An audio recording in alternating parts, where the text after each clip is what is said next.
Bună ziua și bine v-am regăsit! Astăzi vom pune împreună bujorii și vă voi arăta cum îmi pun eu bujorii.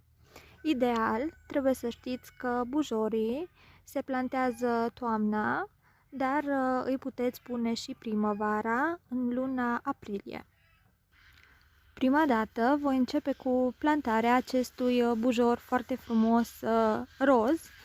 El a venit așa într-o punguliță în care are acest sol. În primul rând, înainte de a planta un bujor, este important să aveți în vedere adâncimea la care plantați. Dacă plantați bujorul prea adânc, acesta nu va înflori și doar abia din al treilea an va începe să producă flori. Adâncimea la care va trebui să fie pus este de maxim 5 cm. Așa, vom începe prima dată cu săparea unei gropi. După cum vedeți, această groapă are mai mult de 5 cm, pentru că înainte de a pune bujorul, solul trebuie afânat și de asemenea trebuie fertilizat. Prima dată vom începe prin adăugarea nisipului cu rol de drenaj.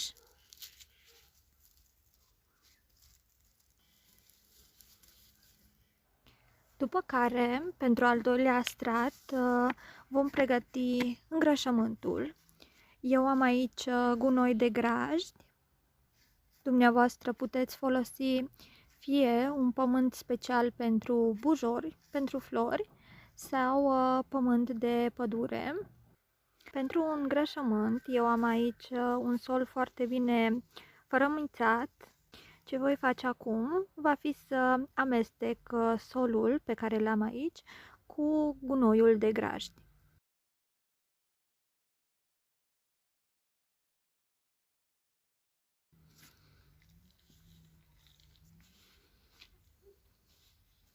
Așa, îl amestec foarte bine.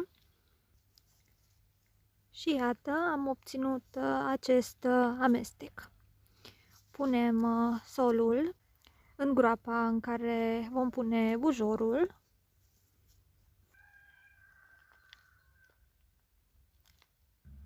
După care venim și vom așeza și rădăcina. Prima dată vom pune și acest sol cu care a venit bujorul împachetat. Și cam așa arată și rădăcina lui. Vedeți, deja bujorul are câțiva muguri, ceea ce înseamnă că sunt șanse mari ca anul ce vine să înflorească. Și cam așa arată și rădăcina. Totdeauna vom pune bujorul cu mugurii ridicați în sus.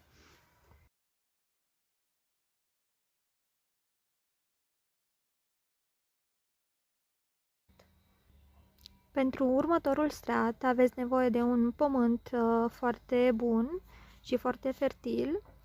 Puteți să recunoașteți un pământ fertil după culoarea închisă, culoarea neagră.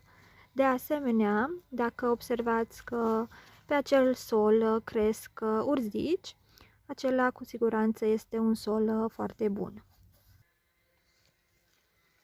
Punem pământ deasupra bujorului. Am terminat de pus bujorul și l-am acoperit cu pământ.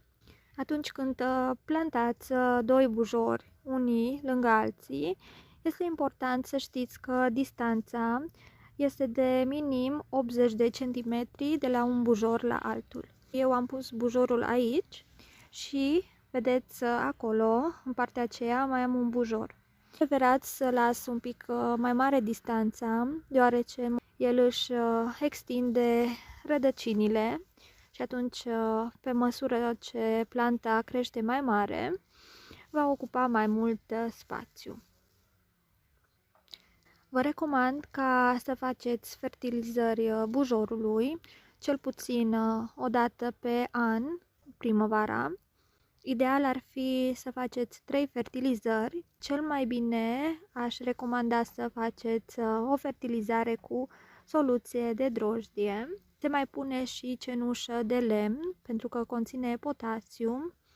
Iar în felul acesta, dacă bujorii sunt plantați corect, vor ieși la primăvară niște flori foarte frumoase.